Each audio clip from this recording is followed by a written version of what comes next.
Hello guys, welcome sa ating tutorial. Ito lang ang tutorial na kailangan natin para malaman kung paano tayo mag-register, mag-set up at gamitin ang app na ito na Aquabit. So unang-una, punta lang tayo dito sa aquabit.app. Ito yung kanyang address or site. So nandito tayo ngayon sa site na ito. Unang-una ito yung makikita natin. Kung gusto natin mag-register, click lang natin itong start your 14-day free trial o kaya click lang natin yung view uh, pricing. Diretso lang yan dun sa same location. Or kung mayroon na tayong account, pwede na tayong mag-login account dito. Ano lang. So mag-start tayo ng 14-day trial. Ito, so ilagay natin yung pangalan, test, WRS. Ito. So yung pangalan dito ay kailangan yung pangalan ninyo, pero for this sake of demonstration or training, gagawa lang tayo ng hindi totoong pangalan, Peter Parker. Ito. Pero yung address, phone number at saka email address ay kailangan valid na. So itong address natin ay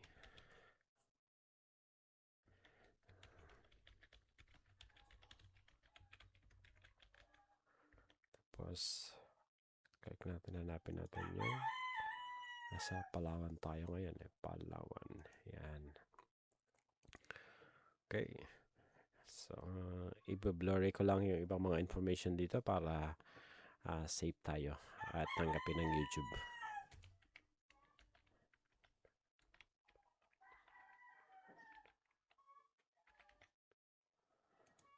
Tapos ang email address natin, kailangan valid din.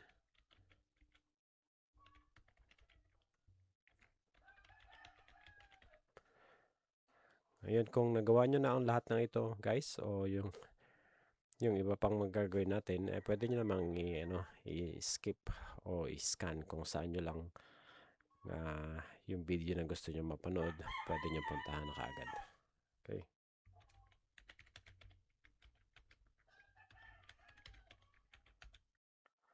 So, automatic trial yung nakaselect sa plan. Tapos, kailangan natin i-agree ito. Pwede nyo basahin muna bago kayo mag-agree. Yan. Tapos, i-click nyo lang itong agree para makapag-proceed tayo. Kasi kung hindi tayo makapag-proceed sa sign up. So, kailangan natin mag-agree dito sa ating terms and condition. Click natin ng sign up. Pag-click natin ito, gagawin siya ng account sa background at pinadala sa email na nilagay ninyo. Check nyo lang yung email na yun para ma-confirm ninyo. So, doon papadala yung confirmation sa email. Check muna yung email dito kung dumating na. Ayan, sabi dyan. Makikita nyo dyan, confirm your Aquabit account. So, meron dong link na pinadala or button doon sa email. Nakalagay confirm account. I-click nyo lang yung confirm account. Yan. Once na maklik ninyo, yan, dadalhin kayo dito sa panibagong page. Ito na yung page na set up naman ng station natin. So, bakit kailangan natin ng set up yung station natin? Kasi hindi naman lahat ng station ay pare-parehong nagre-refill ng 20 liters, 10 liters, o 1 liter. So, pero ito pre-populated na base doon sa karamihan na setup ng mga station. Tulad dito meron na tayong 20 liters. So, kung gusto natin dagdagan ng 10 liters, yan, pwede rin. Yung label niya is 10 liters. Yung size niya talaga sa liters is 10. Ito, click lang natin add jug size. Tapos, mamaya papakita ko sa inyo kung bakit importante na ang pagsasetup nito. Yung jug type naman, merong slim with faucet. Meron din namang round. Yan. So, yan. So, nakatie yan doon sa meron kasing slim na 20 liters, merong round na 20 liters. Yan. Makikita nyo mamaya pa paano yan i-set up. So, yung order types, meron tayong delivery and walk-in. Okay na yan. Payment types, meron na tayong cash. Yung iba meron lang GCash. Ayan. Ito yung sort to. So, doon sa sort number ay pag nag-select kayo ng payment type, ano lang gusto nyo mauna sa drop down? Parang ganito. Anong gusto nyo mauna sa drop down? No? So, dahil naka number 1 yung cash yung mauna. Okay, proceed na tayo dito sa finish, setup, and go to settings. Ayan. So, once na setup na natin, ang pwede nyo reviewin muna. Default delivery rate ay 30. Ang default jug size is 20. Walang minimum delivery quantity. Ang default order type is walk-in. Tapos cash yung payment type na default. Tapos itong filter ng sales list, 1 day, ano. So, explain ko rin sa inyo yan mamaya kung bakit. Tapos yung sales list style, minimal lang siya. Pero pwede nyo siyang baguhin into detailed. Ano. Okay. At ito, pwede nyo rin siyang baguhin. Depende yan sa ano nyo, sa setup, kung kailangan nyo ng ganito. Normally, yung iba gusto nilang makita kung kailan sila mag-backwash, magpapalit ng filter. Dito lang sa number of liters nila mamamonitor. Ano? Kasi every time na mag-add kayo ng record sa sales, ay automatic kinakount niya kung ilang liters yung nabibenta nyo o nare-refill ninyo.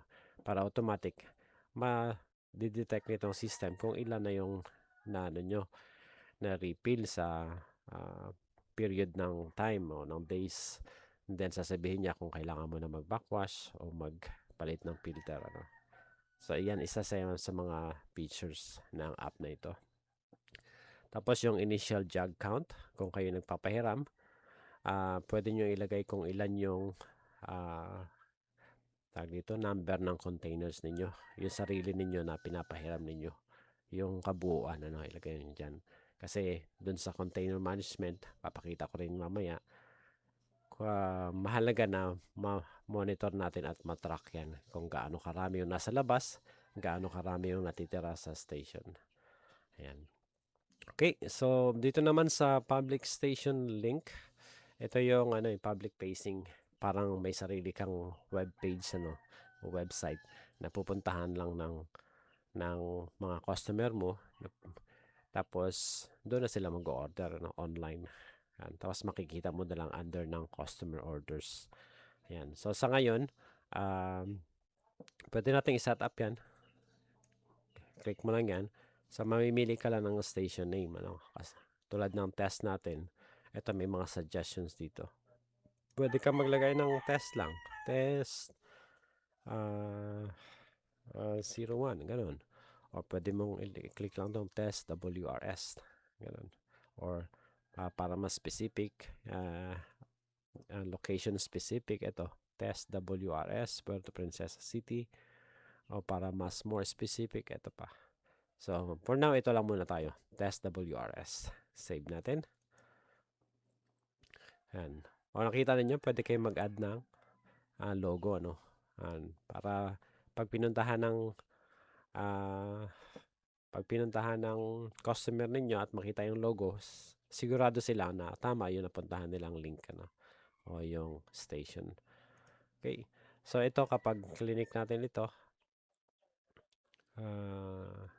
subukan natin i-copy yung link. Yan. Tapos, ito na. So, ito yung ating public facing site na pwede sila mag-order. Enter lang nila yung pangalan nila, yung address. Of course, minsan hindi yan magmamatch dun sa system natin. At least may idea tayo kung sino yung nag-order. Ano. Saka lang natin ipaprocess yung order nila. May contact number sila kung ilan yung order nilang container. Tapos yung landmark kung saan sila. Ayan. So, nandito rin yung location ng station natin. Tapos yung contact number. Okay, and then pag-click nila ng submit order, lalabas na yun dito sa customer orders. Okay. So, kung may mga tanong kayo tungkol dyan, just let me know lang po sa comment section. So, close na natin itong online order na to. Okay. So sa ngayon, nakikita ninyo, na-setup na natin itong station natin. Ang navigation naman ng app na to ay ito. Dito sa kaliwa ay merong tayong sidebar or side panel. Makikita natin yung dashboard. Click natin, 0 pa lang sa lahat ano, kasi kakasimula pa lang natin. So makikita mo yung sales, container management, customers, lahat. Tapos merong mga arrow dito na pwede mo ma-expand. Operation, maintenance, backwash monitor. Sa reports, merong daily, monthly, yearly report. At marketing, discounts, promos. Under station, makikita mo yung station mo. At kung meron ka pang ibang station na naka-register din dito, minamanage mo, mag-a-appear din yan dito. Ano? So, sa support, kung may kailangan kang tulong mula sa Aquabit support, ito lang, pwede lang kayo mag-email. Fill up nyo lang pala itong form dito. Tapos select nyo yung category kung ano yung support na kailangan ninyo at kung gaano yung ka-priority ang request na ito. Then yung subject at describe nyo kung ano yung issue or problema na na-experience ninyo. O kung meron lang kayong suggestions or feedback, ilagay nyo lang dito. Pwede nyo rin i-submit dito under ng support. So dito sa review, pwede nyo i-reviewin itong pwede kayong mag-submit ng review tungkol dito sa app na to, kung ano yung experience niyo. Pwede kayong mag-rate ng kung ilang star, excellent, tapos kung bakit, tapos kung gusto niyo i-publish ito dun sa main site, makikita yan kung sinong water station ang nag-review nito. At dito sa earnings, ito ay tungkol dun sa mga, kung meron kayong tag dito, wages and payroll ginagamit. Meron din kasi ito under ng finance. Ayan, wages and payroll. So pwede kayo mag-add ng sarili nyong staff at magkano pasweldo nyo sa kanila. Pwede nyo ma-record yung cash advance nila. Mapakita ko pa yan sa mas detalyado pa mamaya na. So, and then sa main site, compliance. Compliance, makikita nyo dito kung ang Aquabit ba ay compliant pagdating sa o legal na entity. Ito, meron naka-register dito sa BIR, sa DTI. Okay. Tapos, pag clinic nyo rin itong profile ninyo, sa baba yung pangalan nyo. Ito, makikita nyo sa baba bago yung logout. Click nyo lang yan. Makikita nyo kung ano yung detailed information ng inyong account. Kung ang inyong subscription ba ay anong plan. Sa ngayon, under trial plan, unlimited yung transaction. Status mo ay active. So, kasi kung expired na, makikita mo dito yung status mo is expired. Kung kailan nag-expire. Tapos, pwede kayo mag-renew ng plan nyo. Pwede nyo pa rin naman magamit ito kahit nag-expire na. Pero hindi lang kayo makakapag-add ng mga bagong record. So, punta lang kayo dito. Kung nag-expire na, click nyo lang itong view pricing plan and then pay with QRPH. Pwede ring annual o pwede ring monthly. Yan. So, sinasuggest ko na annual lang kunin ninyo para save kayo dun sa mga future na increase ng rate. Pero sa ngayon, wala pang plano mag-increase ng rate. Yan. Okay. So, yan yung overview ng navigation ng app na to. So, isa-isahin natin mula dito sa dashboard. Sa ngayon, ng sales natin ay 0, expenses 0, lahat 0 pa, Yung jug inventory natin, yung load, kung ilan yung pinahiram natin na nasa labas. Tapos yung remaining, kung ilan yung nasa loob ng ating station na pwede pa nating ipahiram. Ayan, makikita nyo dyan. So, punta tayo sa sales. So, sa ngayon, wala pa tayong record ng sales. Pwede tayo mag-create ng sales dito. Automatic, mayroon na tayong quick shortcuts. Ito ay pre-populated na rin nung nag-setup tayo. Ito ay base doon sa refill.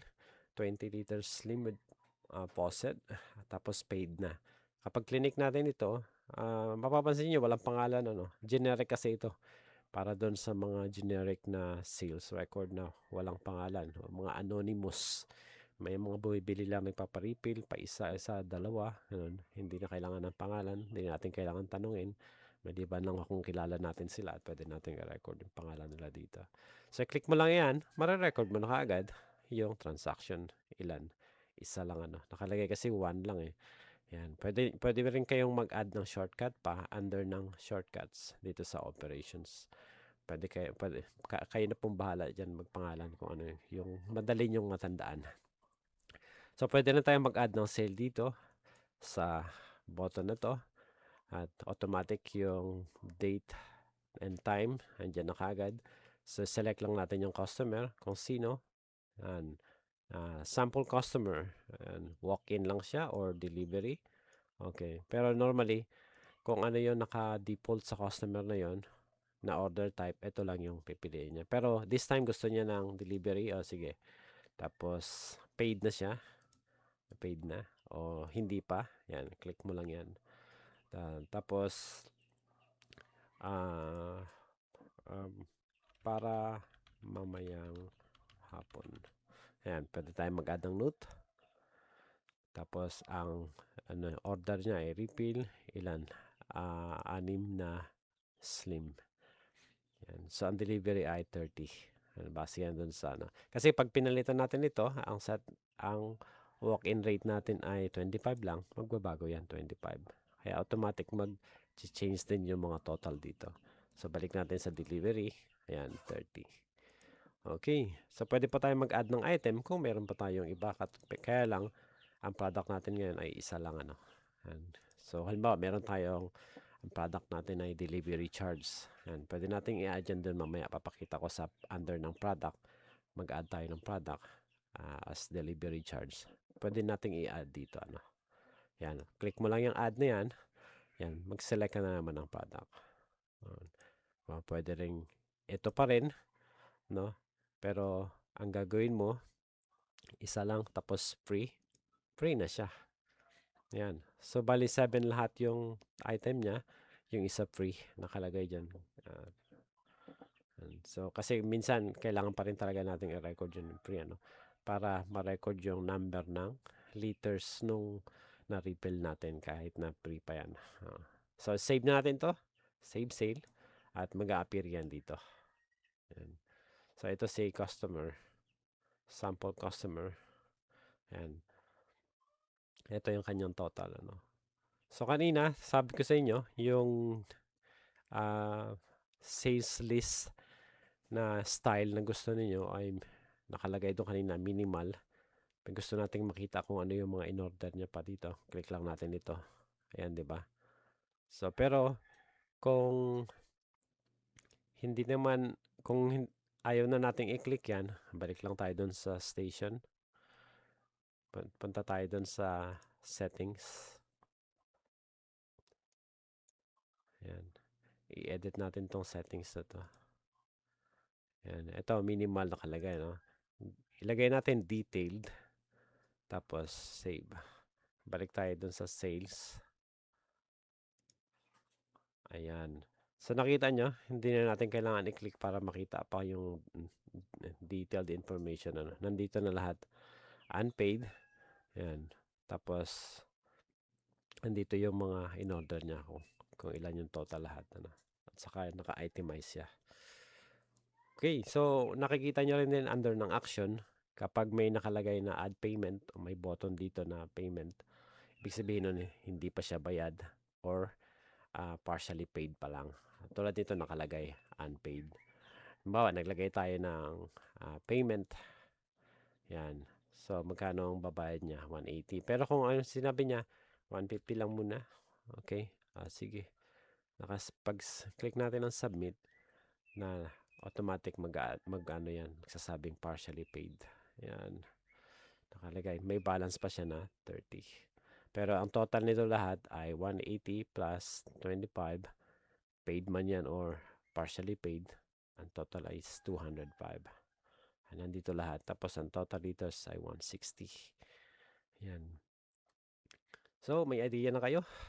Kung gusto niyo naman bumalik sa previous na transaction ninyo, ito, click nyo lang yung date kung gusto niyo, or click nyo lang yung show all at papakita lahat sa inyo mula sa simula ng ginamit ninyo itong application hanggang ngayon. Ipapakita niya lahat sa iyo, page by page, ano. Pero sa ngayon wala tayong makakita kasi ito pa lang yung record natin.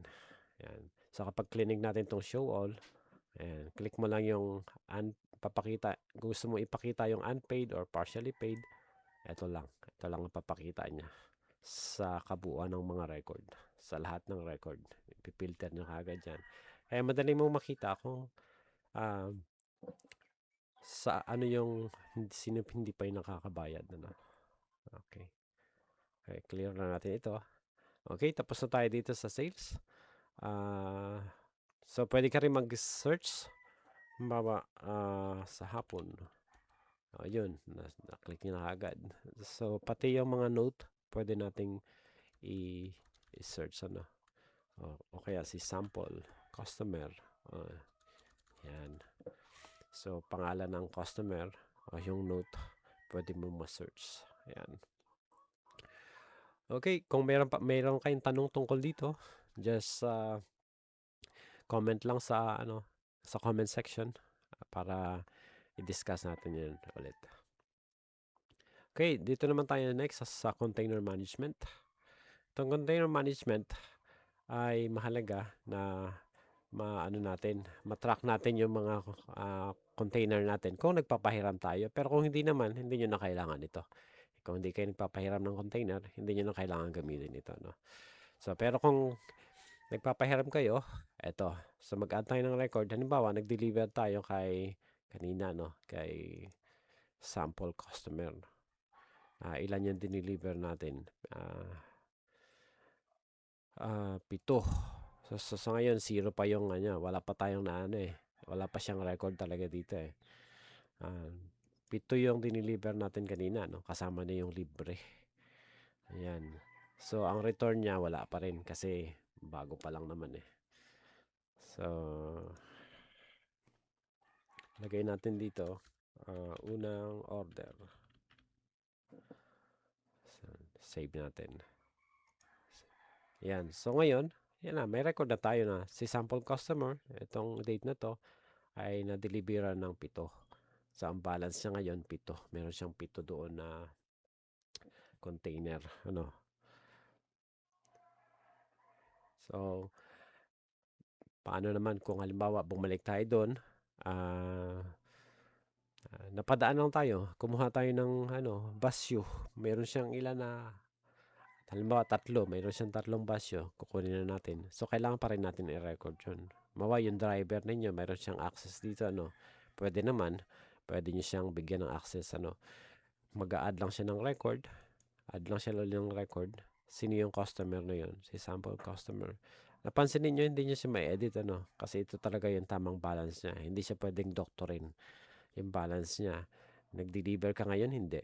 Nag-return siya ng empty container o basyo? Oo. So, ilan yung na-return niya? 3. Okay. So, yung new balance niya, hindi mo rin siya ma-edit, kasi accounting ito eh. Yan. Kaya, merong in and out na recording system. Ayan.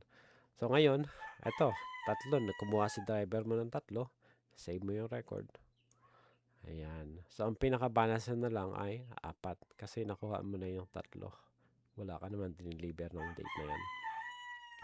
Okay. So, nakuha nyo yung idea. So, tapos napansin ninyo, dito sa under ng customer, meron siyang dito, icon. Na ibig sabihin, meron siyang note. Pag click nyo yan, meron siyang note. Yun yung unang order. So, pwede nyo siyang i-delete o edit. Pero yung mga driver, hindi sila pwede mag-delete. Edit lang. At ang mga may-ari lang ng station ang pwede mag-delete ng record. Pero siyang i-edit. Ayan. Okay. So, eto. Wala na siyang note. Balance niya. So, nandito yung details. Ayan. Tapos, ito yung record number. 653. andito lahat. Okay, kung meron din kayong tanong dito, just let me know sa comment section para magawa natin ng separate videos. Okay, dako tayo dito sa customers. So sa ngayon, ito yung populated na customer, sample customer para lang sa every time na mag-register kayo ng bagong station, ano. Pwede nyo i-delete ito or mag-create kayo ng bago. So pag gusto nyo i-delete ito, ito, meron pa siyang total outstanding balance na 30. Ayan, isa sa mga feature ng app na to, makikita nyo kaagad sa pag-search pala ng customer kung may balance siya o hindi, o wala na. Ayan. So maliban pa doon sa pagpunta nyo sa sales at hanapin yung customer, kung may balance pa siya, wala na, dito makikita nyo na rin, ano. So dito sa customer ay pwede rin kayong mag-add ng payment. Ayan, mag-edit. So siya nga pala, kung halimbawa nag-add kayo ng payment dito, 30 lang, ano, at ang in-add nyo ay halimbawa sobra doon sa dapat nyong bayaran, let's say 50, dapat 30 lang, tapos na-submit nyo, 50 talaga yung binayad niya. Sabi ng customer, sige, okay lang, dyan na lang muna yan para sa sunod mabawas na sa order ko. Okay, pag-click mo na submit, yan, nabayaran na yung utang niya, meron pa siyang credit, ano. Kaya sa susunod na mag-add kayo ng sales, automatic ibabawas yung credit na yan.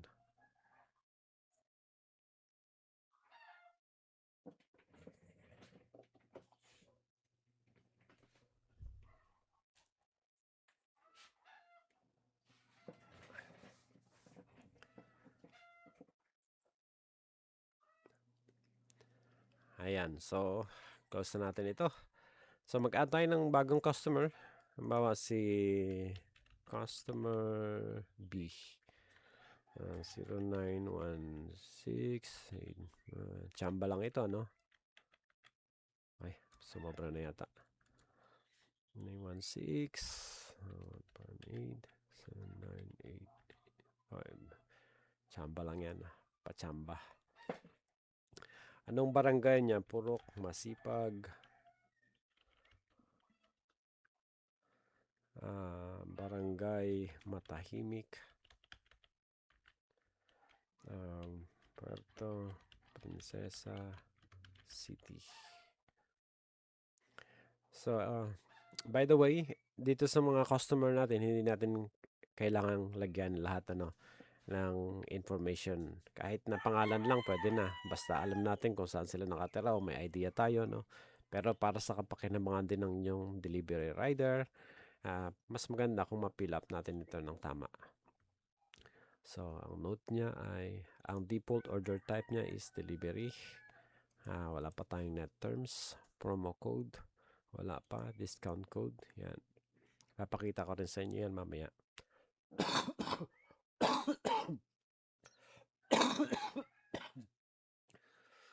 Mamaya kung ano yung mga promo code at discount code, paano ito gumagana. Save natin ng customer. Yan.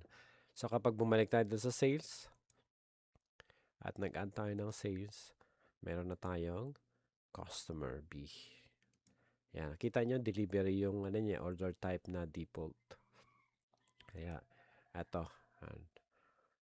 Ito na yung product. Okay, cancel muna natin ito. Balik tayo sa customers. Ito. So, pwede nyo ma-search kung sino yung, halimbawa, bilang talaga yung, hinahanap natin. O halimbawa, ano tawag dito? B, customer B. Ayan. Tapos, halimbawa, sample. Ganun lang. Matahimik. Sa San Pedro. Ayan. Kaya ang kita nyo, madali siya mag-search, ano? Madaling mag-search ng customer. Or halimbawa, phone number niya, 0916.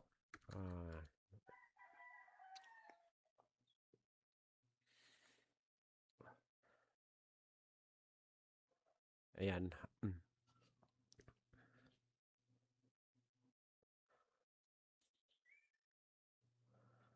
So, kita nyo, ganun lang mag-search, ano, ng mga customer. Okay, so, ngayon naka-add na tayo ng customer. Dito naman tayo sa customer orders. So, kanina pinakita ko yung, tawag dun, yung customer facing site o yung mga customer ninyo pwede mag-order online, ano. So, dito yun mag-a-appear, ano, kapag may nag-order. Subukan natin. Punta tayo dito sa station. Setup. Click natin ito. Ayan. So, halimbawa, si Juan de la Cruz nga. O sabihin natin, si customer B. Or, sige, Juan de la Cruz na lang. Pero alam natin na ito si customer B.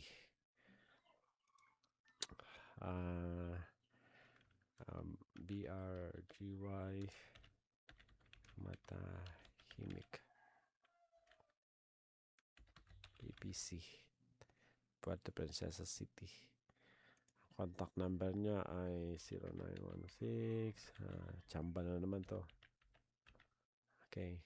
Ang order niya ay 10. Ayan. Sa tapat ng basketball court. Ayan. Tapos click submit. Ayan. So nag-place na siya ng order. Pagbalik natin doon sa customer orders, ito may nakita na tayo. So ngayon sa isip natin, sino? Kilala ko to. Si customer B. Ayan. So process natin. Processing. And magbabago yung status niya, no? Pinaprocess natin, nagre-refill pa rin tayo. Nagre-refill tayo ng 10. Ayan. Nang matapos na yung processing natin, na-refill na natin yung 10 container. Ayan, i-complete na natin. So, complete. Ngayon, i-match natin yung customer kung sino nga ba ito. Ayan. Kung wala naman, pwedeng walang nakalagay na customer, no? Pero eventually, kailangan pa rin natin ma-record ito pag palagi silang nag-order, no? I-add natin yung kanilang information. Pero, ima-match pa lang natin. Pero, this time, alam natin na ito si customer B. And, lagay lang natin si customer B. Automatic yung note niya, nandiyan na kaagad, oh. Tapos, yung order niya, 10. Nandiyan na kaagad. I-click na natin itong Steam. Ayan. So, i-click na natin itong save sale. Yan, unpaid pa ito. So, di-deliver na ngayon ni driver. So,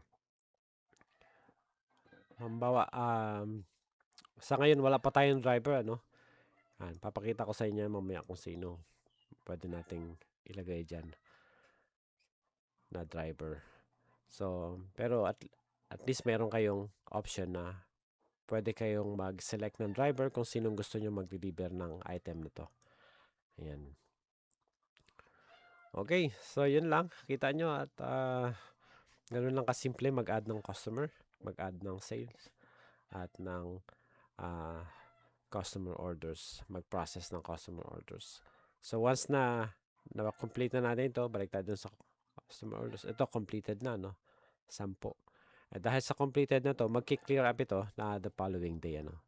Sa ngayon nandito pa lang siya dahil makikita natin yung ano. Pero kapag marami na kayong order dito sa customer orders, para ma-monitor nyo ng husto, meron mga filter dito, no? Makikita nyo lahat ng completed simula ng mga previous days hanggang ngayon. Pero kapag pending at saka incomplete, na anumang araw yan, kahit na nakaraang araw pa yan pumasok, mag-a-appear pa rin siya dito. Ganun yung filtering natin kung paano gumagana. Okay, kung may tanong kayo, sa comment section lang, ano. Okay, dito tayo sa products. So, ang product natin ngayon ay isa lang, ano, refill na 20 liters. Pwede pa tayo mag-add kasi meron tayong round. Mag-add tayo ng Ito. Ano pagkakaiba ng jug, seal, spare part, refill? Yan, explain ko yan sa isa-isa sa inyo. Sa refill muna tayo, 20 liters na round jug. Yan. Okay, automatic nag-suggest na kagad siya ng pangalan ng product name. Ano. Pwede nyo rin baguhin yan kung gusto ninyo. So, magkano ba ito? Ang presyo ng round ay ganun din, 25. Sa pick up lang yan. Pick up yan. Ano. Kasi automatic yan magbabago kapag naging delivery na. Pero yan yung pagsa-setup natin ng price, 25. Okay. So mag-add pa tayo ng isa para makita nyo kung anong pagkakaiba. Halimbawa, meron tayong spare part. Okay. Hindi na automatic, wala na kagad jug size o jug type. Yung product na lang. Halimbawa, ito ay yung big cup. Ang presyo nito ay 15. Meron tayo nitong 30 peraso. Save. Yan. Okay. Tapos mag-add pa tayo ng isa pa. Ang ano naman ay delivery charge. Or jug muna. Mag-add tayo ng jug. 20 liters. Kasi meron din tayong mga empty jug ng mga bago. Yung gusto nating ibenta. Yan. Ano yun? Yung may faucet. Na slim. Tapos magkano ang presyo nito? Ang bentahan dito sa amin ay nasa 220. Yan, ilang peraso meron kanyan? Meron akong 5. Save. So nakita niyo yung nilagay natin na spare part at saka jug. Mag-a-appear yan doon sa ating dashboard. So balik tayo sa dashboard doon. Yan, ito yung product inventory. Ang product natin ay big cup at saka jug. Bakit hindi lumabas yung refill? Kasi yung refill hindi siya nasusukat sa dami, ano. Hindi natin alam kung kailan, kung ilan yung hawak natin ngayon kasi malaking tangke to, volume, dire-diretso yung pag-refill natin. Kaya hindi siya kasama sa inventory. Nilalagay lang natin yung quantity niya kapag nire-record natin yung sale, ano. So ito yung product inventory. Every time na mag-add kayo sa sales ng may big cup, halimbawa o kaya din jug, automatic magbabawas ito. Babawas yan. Depende kung ang settings ninyo sa station, ang nakalagay ay ito, medyo bumabagal ng internet ko. Kung nakalagay ay auto deduct supplies. Ayan, naka-enable tayo ngayon, kaya automatic magbabawas yan, ano. So para mapakita ko sa inyo kung talagang nagbabawas siya, mag-add tayo ulit ng new sale. So mayroon lang bumili na meron lang bumili ng jug. Anonymous, walang pangalan. Paid na siya. Isa lang. So 5 yung natin ngayon, di ba? 5. So isa lang yung binili niya. Pero 5 yung nasa inventory natin. So kaya magiging 4 na lang yun kapag sinave natin ito. Save. Balik tayo sa dashboard. Kaya nakita nyo, 4 na lang yung jug. Yan. So every time na mag-record tayo, automatic mababawas na siya. Hindi natin kailangang problemahin yan. Kaya ito na lang yung i-monitor natin, yung product natin and product inventory dito sa dashboard, kung kailangan na ba natin na mag-replenish o bumili ng mga karagdagang supply. Okay. So tapos na tayo dun sa products. Dito naman tayo sa under ng operations. Order forecast, hindi natin madidiscuss ngayon yan. Pero ang idea nito ay kasi kailangan marami kang data. Habang tumatagal mong ginagamit itong app, nagbi-build ka ng data ng customer mo. Kung gaano kadalas sila ng order. At na-detect ng system yung pattern ng pag-order ng customer. Kaya alam niya o napipredict ng system kung kailan siya o-order ulit. So, pag nag-click, pag pumunta ka dito sa order forecast, makikita mo kung sino yung o-order ngayon. Ano? Halimbawa, ito, nakalagay dito, last order date, days frequency, next order date. Hindi niya pa ma-predict ngayon kasi kulang pa yung data, no?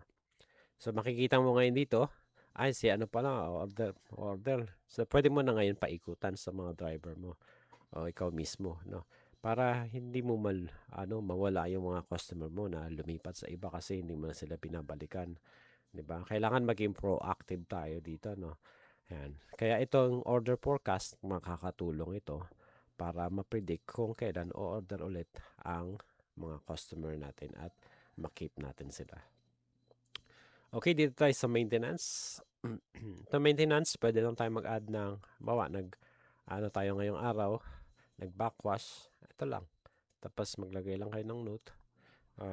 First, backwash. Save. Okay. Yan ang na-record nyo na yung backwash nyo. Yan. Pero kung araw-araw naman kayo nagba-backwash at magiging hassle pa maglagay ng maintenance dito, hindi na kailangan. Nasa sa inyo pa rin yan. Kayo pa rin ang may control ng app na to. Dito sa shortcuts, kanina pinakita ko sa inyo, isa lang yung nasa shortcuts. Sa sales natin, ito yung quick shortcuts, isa lang yun doon. Dito lang tayo gagawa, mag-i-edit at magdi-delete, So, kung mag-create tayo ng shortcut, halimbawa ito, walk-in 5 gallons, example niyo yan. Ano ba yung ano natin, refill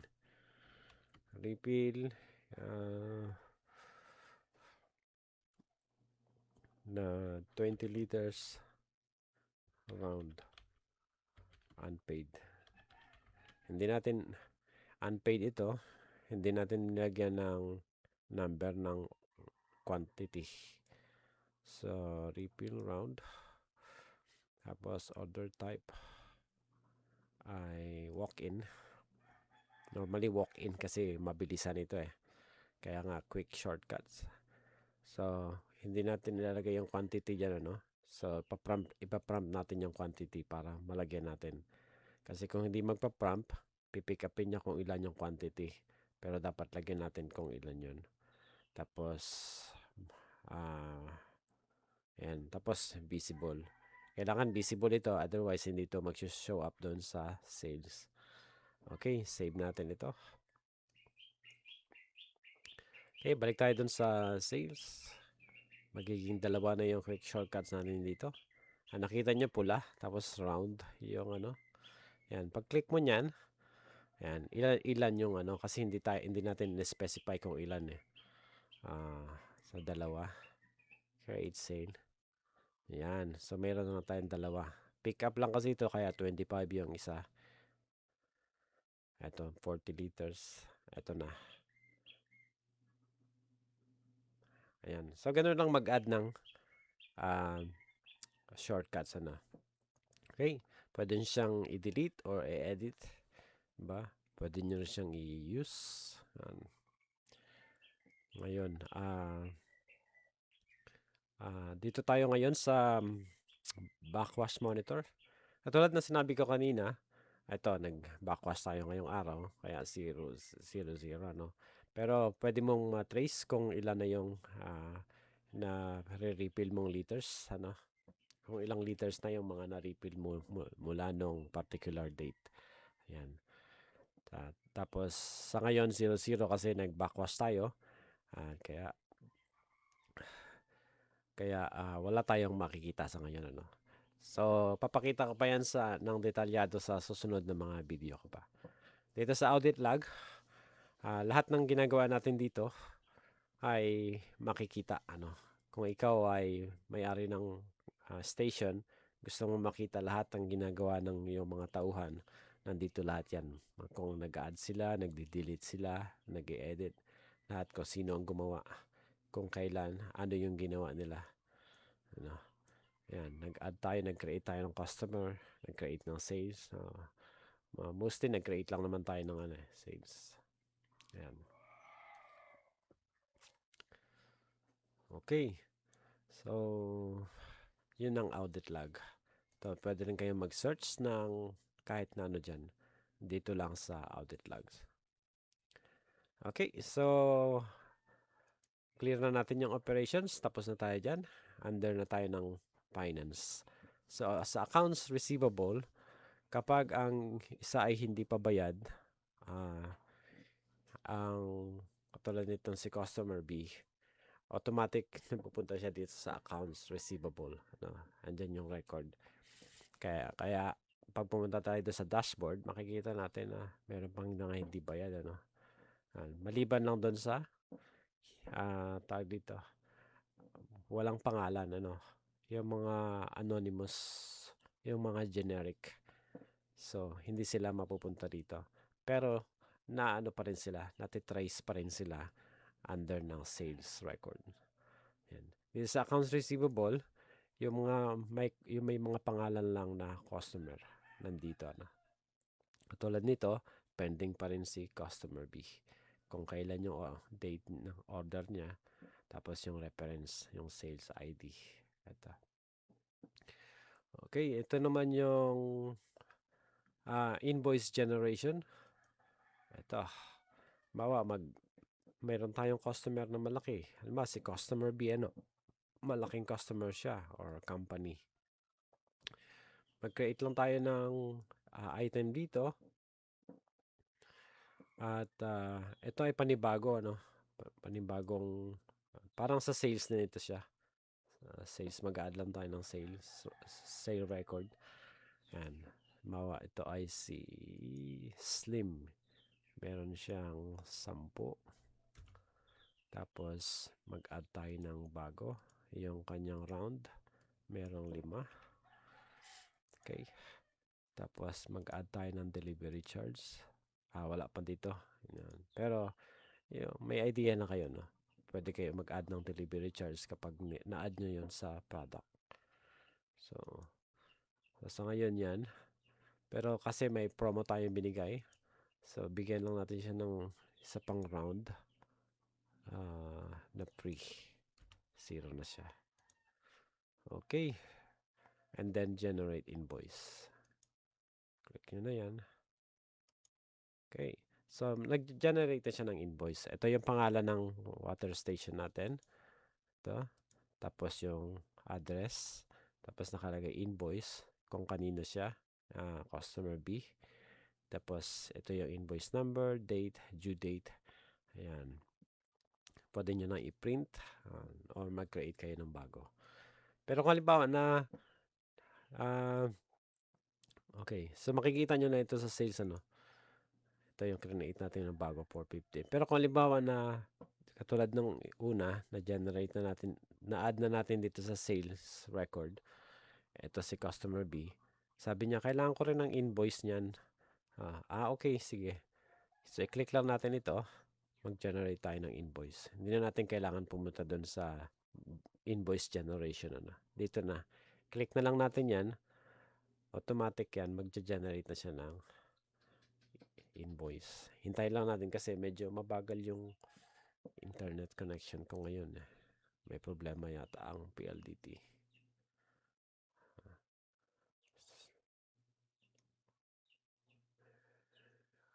Hindi yata. Yun. Okay. So, normally kapag click nyo yung generate invoice, ito yung lalabasan na. So, ito na. So, parang ganun pa rin katulad ng kanina. Ayan. Yung pangalan ng refilling station natin, address, tapos kung kanino, andyan na lahat. Ito. So, bali 300 lang ito. Ayan. Okay. So, pwede mo na siyang i-download, or i-print. Ayan. Nandito na lahat ng options kung ano man ang gusto mong gawin dyan. Okay. Close na natin ito. Yan. So, ganun lang sa invoice generation. Sa invoice consolidation naman, hindi ko pa yan magagawa ngayon dahil kulang tayo ng data, Sa mga susunod na video na lang. Pero ang idea nito kapag halimbawa ang customer ay mayroong multiple sales record na hindi pa bayad, pwede nyo pagsama-samahin yun tapos ilagay sa isang invoice. Nandun na lahat. Sa susunod, ipapakita ko sa inyo yan na sa susunod na mga videos. Okay, itong net terms, pwede kayong gumawa ng net terms para dun sa mga marunong sa accounting. Merong 7 days, 15 days, 30 days. Nasa sa inyo yan kung gusto nyo ilagay yung net terms. Itong statement of account, pamili kayo ng customer. Si customer B, marami na tayong nagawa sa kanya. Simula July 31 hanggang ngayon. So, generate natin. Ayan, kita natin. Ito yung period. Yan. 750 na lahat. Total credits na 0. Closing balance 750. Okay. So, yan yung statement of account. Okay. Ang expenses natin. Dito pwede tayo mag-add ng expenses. Kung paano pwede tayo mag-add ng sales record. Dito rin sa expenses ay ganun. Mag-add tayo ng expenses.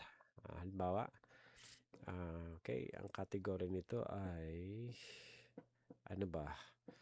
Transportation or repair. Transportation na lang. Fuel. Magkano yun? Ang isa ay, magkano yung binayad natin lahat? Sa fuel, 300.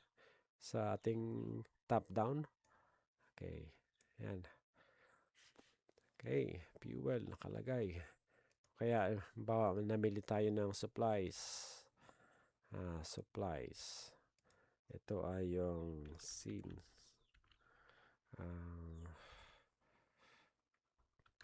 Tag dito.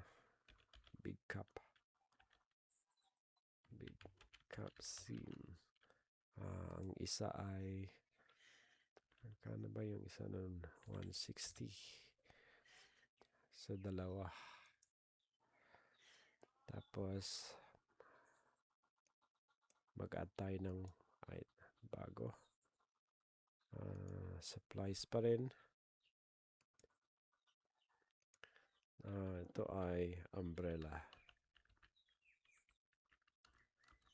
Paano ba mag-spell ng umbrella? Hindi na yata ako marunong mag-spell. Umbrella seal. Ito ay dalawa. Magkano ba yung umbrella seal? Hindi ko alam yung umbrella seal kung magkano. Siguro ganun din, 150. Okay, yan lang. Tapos save natin. Okay, so yun, nakita nyo naka-itemize sa yung mga expenses natin at nandiyan na rin yung total. Okay, so wages and payroll. So dito sa wages and payroll, okay, pero bago nyan, balik muna tayo dito sa dashboard. Tingnan natin kung, ayan, may laman na yung dashboard natin. Okay, so ngayon, bakit 0 yung remaining nitong jog inventory natin? Kasi hindi natin sinet up kung ilan ba yung nagpahiram tayo pero hindi natin alam, hindi natin sinet up kung ilan ba yung initial count ng ating station. So edit natin itong settings. Ang initial jug count, meron tayong 100 nung magsimula tayo ng water refilling. 100 jug or containers. Ayan. Kaya pag bumalik tayo doon, ang remaining in 96. Ayan. Marami pa. Marami pa tayong pwedeng hanaping customer at magpahiram ng mga galon. Ayan. So nakita niyo dito kung kumikita ba kayo, expenses ninyo, 'di ba? Ang total sales nyo, andito lahat. Kung ilan pa yung mga hindi nakakabayad, ilan pa yung mga sisingilin ninyo, andito lahat. Tapos yung inventory ninyo. Okay. Okay, dito naman tayo sa wages and payroll. Pero hindi ko siya mapapakita sa ngayon dahil kulang pa tayo ng data. Tingnan nyo na lang sa mga sa separate na video.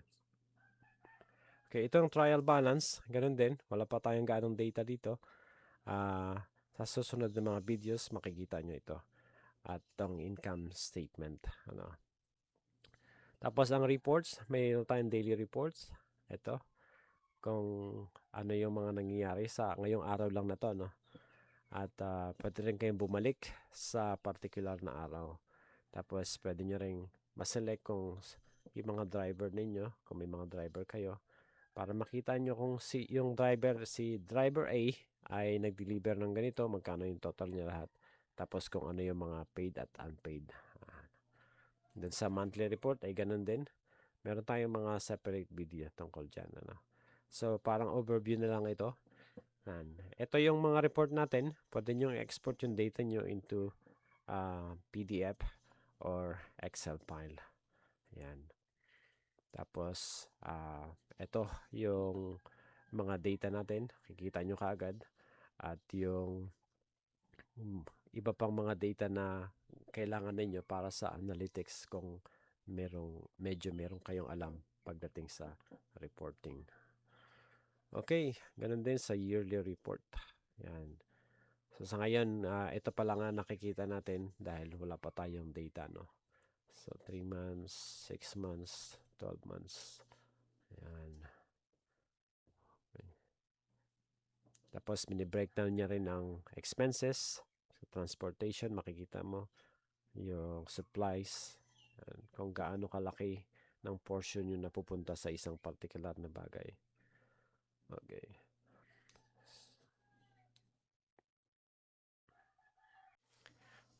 Okay, dumako naman tayo dito sa marketing under ng discounts.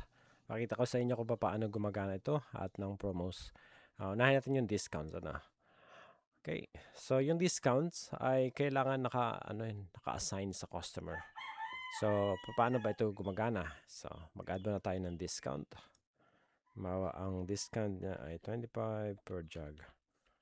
So, ang binibigyan natin ng discount yung mga loyal customer natin o yung mga malalaking customer natin. 25 pesos per jug, per container. Ayan. So, paano ito gumagana? So, punta tayo doon sa customers. So, i-assign natin itong discount na to kay customer B. I-edit natin ito. Discount code yan, 25 per jug. So, ang default order type niya is delivery. Ayan, ano. Pansinin nyo yan.